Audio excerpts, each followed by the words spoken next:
আসসালামু আলাইকুম। আমি হাকিম জোসনা আক্তার লিমা।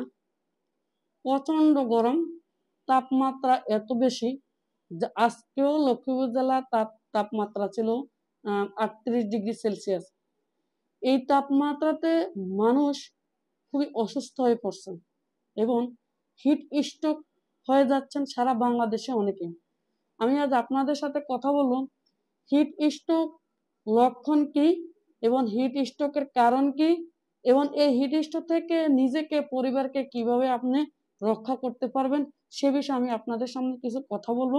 ভিডিওটা খুবই গুরুত্বপূর্ণ, একটু পুরো ভিডিও দেখবেন এবং ভিডিওটা আপনি শেয়ার করে অন্যকে একটু দেখার এবং জানার সুযোগ করে দেবেন।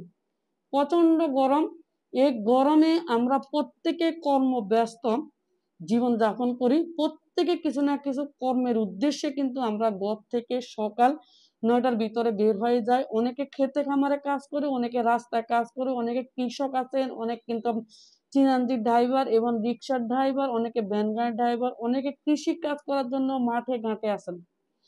এই ভিডিওটা এবং এই টিপসগুলো আপনাদের সকলের জন্য। তাছাড়া আমাদের ছোট ছোট মাসুম বাচ্চারা স্কুল কলেজের উদ্দেশ্যে মাদ্রাসার উদ্দেশ্যে কিন্তু অনেকে কিন্তু বের হয়ে যাচ্ছেন। কিভাবে এদেরকে আপনি পুরো দিনের একটা এই হিট থেকে, এই গরমের তাপমাত্রা থেকে রক্ষা করবেন সে বিষয়ে একটু আমি আপনাদের সাথে শেয়ার করব। আপনি ভিডিওটা কন্টিনিউ করেন। আমরা যত কর্মের উদ্দেশ্যে বের হয়ে যেতে হয়, আমি আপনাদেরকে পরামর্শ দিব যারা অফিসের উদ্দেশ্যে বা কাজের উদ্দেশ্যে, খামারের উদ্দেশ্যে, কৃষিকাজের উদ্দেশ্যে রাস্তায় রোডে আপনারা কর্মের বাইরে প্রথম কথা কেউ বের হবেন না। যারা কর্মের জন্য বের হন তারা অবশ্যই হাতে ছাতা নিয়ে বের হবেন এবং মাথায় ক্যাপ নিয়ে বের হবেন এবং আপনার অবশ্যই সাথে আপনার পানি রাখবেন। যে পানিটা হয়তো স্যালাইন হোক, গ্লুকোজ হোক, নর্মাল পানি, অবশ্যই আপনি পানির বোতল সাথে রাখবেন। বাচ্চাদেরকে স্কুলে যাওয়ার সময় অবশ্যই পানির বোতল দিবেন। কৃষিকাজে যারা যাবে, খেতে খামারে যারা যাবে তাদেরকে অবশ্যই পানির বোতল আপনারা সাথে দিবেন। এছাড়া কিন্তু ঢিলে ঢালা জামা এবং পাতলা সুতির জামা পরিধান করবেন। কারণ আপনি যখন এত তাপমাত্রার ভিতরে আপনার কাজ করতেছেন, আপনার শরীর থেকে অনবরত কিন্তু ঘাম বের হচ্ছে। এই ঘামে কিন্তু আপনার শরীরের থেকে সকল সকল সোডিয়াম বের হয়ে গিয়ে আপনার শরীরে পানি শূন্যতা দেখা দিচ্ছে। আপনি যে পরিমাণ ঘাম হচ্ছে, যে পরিমাণ আপনি পরিশ্রম করতেছেন, যে তাপ আপনার শরীরে কিন্তু ঢুকতেছে, এই পরিমাণ যদি আপনি পানি পান না করেন তাহলে পানি শূন্যতা দেখা দিয়ে আপনার শরীর দুর্বল হয়ে যাবে। এবং আপনার শরীরে যদি আপনি মাথায় যদি ছাতা ব্যবহার না করেন, ক্যাপ ব্যবহার না করেন, অথবা কৃষি ভাইরা যদি মাথায় কোনো গামছা বা ডুমা ব্যবহার না করেন, তাহলে কিন্তু আপনার শরীর এর তাপমাত্রা সরাসরি ঢুকে আপনার শরীরটাকে হিট করে আপনাকে দুর্বল করে আপনি ঘুরে পড়ে যাবেন এবং অজ্ঞান হয়ে যাবেন। আপনি কিভাবে বুঝবেন এটা আপনার হিট স্ট্রোক? আপনার হিট স্ট্রোকের আগে আপনার শরীর থেকে অনবরত ঘাম বের হবে, আপনার শরীর দুর্বল হয়ে যাবে, আপনার শরীর ঝিমানি হয়ে যাবে, আপনার শরীর কাঁপুনি হয়ে যাবে এবং আপনার শরীর থেকে শরীর দুর্বল হয়ে আপনার বমি বমি ভাব হবে এবং আপনার কাছে এক ধরনের অস্বস্তি ফিল হবে। আপনি অবশ্যই ওই সময় কিন্তু হয়তো ঘুরে পড়ে যাবেন। সাথে যারা থাকবেন তাদেরকে নার্সিং করার জন্য আমি বলবো যে এই সমস্ত রোগী যদি আপনি হাতে নাগালে পান, আপনি সাথে সাথে তাদেরকে দেখার সাথে সাথে আপনার প্রথম কাজ হলো তাদেরকে একটু ছায়া তলে, প্যানের তলে, এসির ভিতরে নিয়ে তার প্রথম গায়ে থেকে যে জামা কাপড় গুলো আছে এগুলোকে ঢিলে ঢালে করে দেওয়া এবং খুলে দেওয়া, পাতলা এবং মানুষের সমাগম থেকে তারে দূরে রাখান। তাকে আপনি পানি দিতে পারেন, পানির ছিটকা দিতে পারেন এবং পাতলা কাপড়ে পানি মুড়িয়ে তাকে দিতে পারেন। তার সারা শরীরটা প্রথম কাজ হলো শীতল করা। এমত অবস্থায় এরপরে যদি রোগীর অবস্থা একটু জটিল হয় তাহলে রোগীকে অতি দ্রুত আপনি হসপিটালাইজ করবেন।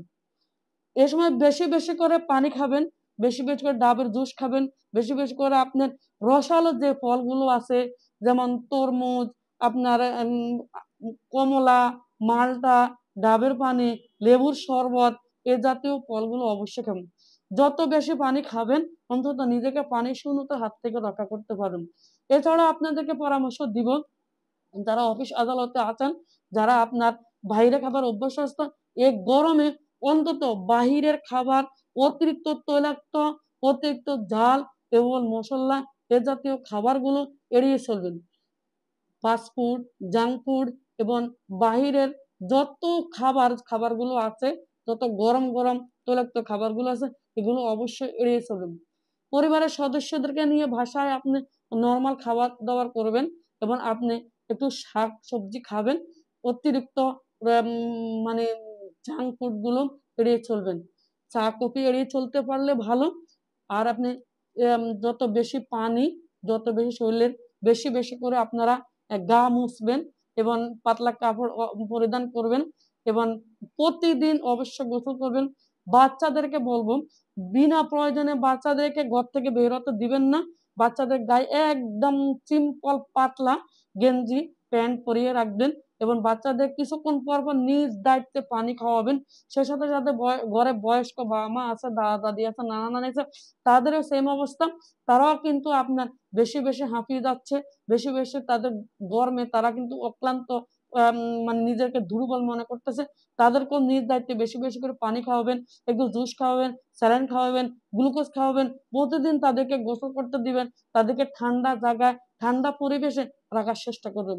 এরকম যদি আপনি নিজে, পরিবার পরিজনের, মা বাবা, শিশু বাচ্চাদের সহ যদি সকলে যদি আপনি নিজেকে রক্ষা করতে পারেন, তাহলে হিট স্ট্রোক থেকে নিজেকে রক্ষা করতে পারেন। ভিডিওটা খুবই গুরুত্বপূর্ণ, আপনি একটু শেয়ার করে দেন। আল্লাহ হাফেজ।